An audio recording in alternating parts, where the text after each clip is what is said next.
Limang letrang nagpapakilig sa tuwing ito'y nababanggit. Isang salitang laging bago sa pandinig kahit lagi mo itong sinasambit. Bulaklak ba ito na nagbibigay ganda sa paligid? O isang paro-paro kapag nakikita mo, iba ang saya na hatid? Bakit ang isang salita na ito ay nagpapaligaya sa'yo? Hindi mo tukoy kung paano, hindi mo sukat ang kahulugan nito. 5 letra, isang salita, pero ang dulot sa tao ay nakakamangha. Di mo mapaliwanag ang nadarama kung ito'y nararanasan mo na. Sabi nga nila, di ka tao kung wala ka nito. Hindi ka tanggap-tanggap kung di mo ito natatamo.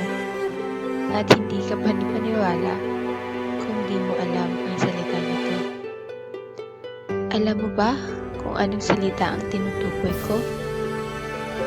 Ang salitang ito ay di na bago sa pandinig mo. Isang salitang binubuo ng mga letrang C, R, U, S, H. Oo, tama. Crush. Crush. Crush. Paulit-ulit na nadidinig, paulit-ulit na nababanggit. Pero hindi mo napagsawaan, hindi na talikuran, at hindi nakalimutan. Sa mga letrang ito ay may nakatagong kahulugan at hanggang ngayon di mo natutuklasan. Isang salita lang pero kahirap pigilan. Isang salitang gumugulo sa iyong isipan. Bigla-bigla ka na lang tutunganga at mapapangiti sa walang kadahilanan. Parang baliw na nga kung ano-ano na lang ang ginagawa. Di ba kahirap unawain ang salitang dulot nito sa atin? 5 letrang nagpapatalbog sa damdamin at ang kaba na kahirap pigilin. Crush sa salitang Ingles at ang kaligayahan na hatid ay labis kung labis. Kahit anong antas ng pamumuhay ay wala nitong paltas, wala sa itsura, wala sa kasarian, at wala sa edad. Lahat ay makakaranas. Maghanga sa salitang Tagalog. Kung ito'y mababanggit, ang puso mo ay hindi titigil sa pagtalbog.